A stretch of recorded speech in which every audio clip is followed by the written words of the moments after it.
అందరికీ హాయ్ అండి. Welcome to Sakhi sweet home. ఈరోజు వీడియో ఇలా హెల్దీగా బ్రౌన్ బ్రెడ్ వెజిటేబుల్ శాండ్విచ్ చేసుకొని తినండి. చాలా బాగుంటుంది, చేయటం కూడా చాలా ఈజీ. ఇలా హెల్దీగా తింటే చాలా మంచిది.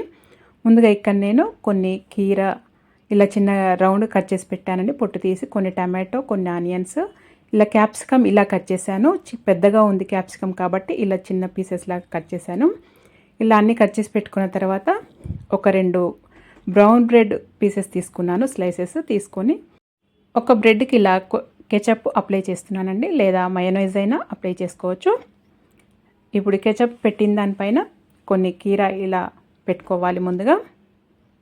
తర్వాత టమాటో పీసెస్, తర్వాత ఆనియన్స్, క్యాప్సికమ్ పీసెస్ ఇలా ఒకదానిపైన ఒకటి ఇలా పెట్టుకోవాలి. ఇలా పెట్టుకున్న తర్వాత ఇంకొక దానికి గ్రీన్ చట్నీ పెడుతున్నానండి. మన ఛానల్లో ఆల్రెడీ గ్రీన్ చట్నీ అప్లోడ్ చేసి పెట్టాను, కావాలంటే లింక్ డిస్క్రిప్షన్ బాక్స్లో ఇస్తాను, చెక్ చేయండి. ఈ విధంగా గ్రీన్ చట్నీ చేసి పెట్టుకుంటే దేంట్లోకైనా చాలా బాగుంటుంది. 1 వీక్ వరకు కూడా నిల్వ ఉంటుంది, ట్రై చేయండి. ఇలా ఒకదానికి గ్రీన్ చట్నీ అప్లై చేసి దానిపైన ఇలాగ పెట్టేయాలండి.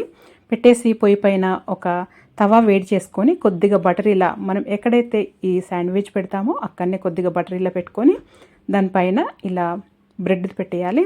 పెట్టేసిన తర్వాత ఇలా ప్రెస్ చేస్తే విడిపోకుండా బాగుంటుంది. లో ఫ్లేమ్లో కాల్చుకోవాలి. ఒకవైపు కాలిన తర్వాత ఇంకొక వైపు టర్న్ చేసుకోవాలి.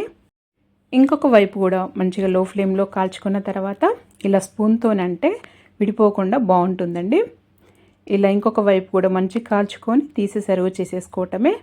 ఈ విధంగా హెల్తీగా ట్రై చేయండి, చేయటం చాలా ఈజీ, చాలా బాగుంటుంది కూడా. ఇలా కట్ చేసుకొని సర్వ్ చేసేసుకోవటమే. ఈ విధంగా ఒకసారి ట్రై చేయండి, చాలా అంటే చాలా బాగుంటుంది. మరి మీరు కూడా ఈ విధంగా ఒకసారి ట్రై చేసి మీకు ఎలా వచ్చిందో నాకు తెలియచేయండి. మీకు కనుక ఈ వీడియో నచ్చినట్టయితే లైక్ చేయండి, షేర్ చేయండి, సబ్స్క్రైబ్ చేసుకోండి. Thank you for watching.